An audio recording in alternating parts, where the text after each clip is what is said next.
বৈশাখ মাসে অবশ্যই করুন এই 5টি কাজ, মিলবে মা লক্ষ্মীর আশীর্বাদ।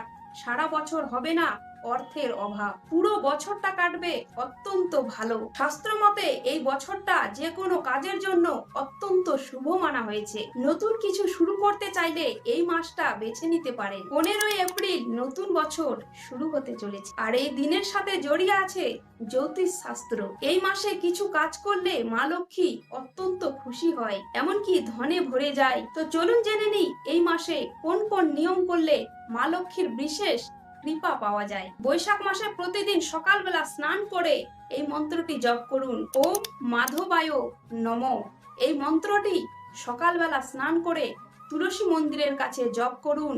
বড় থেকে বড় পাপ থেকে মুক্তি পেয়ে যাবেন, কারণ এই মন্ত্রটি জপ করলে সংসারের যাবতীয় দুঃখ কষ্ট দূরে যাবে। বড় থেকে বড় গ্রহদোষ কেটে যাবে।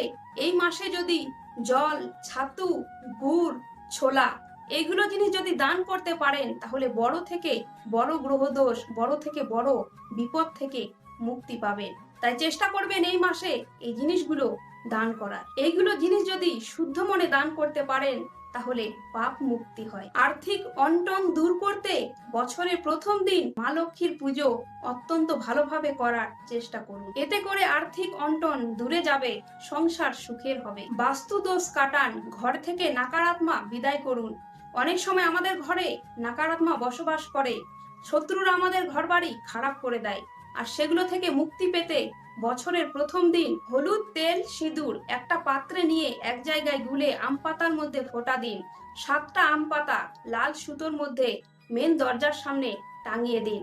দেখবেন বাস্তু দোষ কেটে যাবে, পরিবারের সকলে খুব ভালো থাকবে, সারাটা বছর খুব আনন্দে কাটবে, নাকারাত্মা বাড়ি থেকে বিদায় নেবে। রোগ ব্যাধি দূর করতে পাকড় গাছ, অনেকে বলে পিপেল গাছ, সেই গাছটি যদি থাকে বাড়ির আশেপাশে কিংবা কোথাও, তাহলে সেই গাছটির শেকড়ে প্রতি শনিবার এমনকি মঙ্গলবার ছোলা আর গুড় দিয়ে সকালবেলা পুজো দিয়ে আসবেন।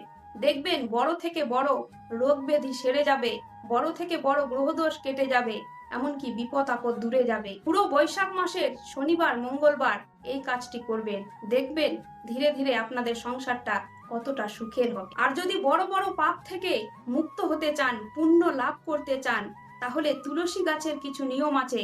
এই বৈশাখ মাসে যদি তুলসী গাছের ভালোভাবে পুজো দিতে পারেন, এমনকি একটি মন্ত্র বলে তুলসী গাছে জল অর্পণ করতে পারেন, তাহলে বড় থেকে বড় পাপ মুক্ত হয়ে যায়, সংসার সুখের হয়, এমনকি মা লক্ষ্মী ভগবান বিষ্ণু অত্যন্ত প্রসন্ন হয়, দুহাত তুলে আশীর্বাদ দেয়। মাথায় রাখবেন 3.5 কোটি তীর্থ ভ্রমণ ঘুরেও যতটা পুণ্য পাওয়া যায় না, এই বৈশাখ মাসে এই মন্ত্রটি বলে জল দিলে তুলসী গাছে ততটা পুণ্য আপনি বাড়িতে বসে লাভ করতে পারেন। তো যান গিয়ে পেজে দেখে নিন ভিডিওটি কি, নিয়মগুলো কি, এমনকি মন্ত্রটি কি। ধন্যবাদ। ভিডিওটি ভালো লাগলে পেজটিকে ফলো করে সাথে থাকবেন। ধন্যবাদ।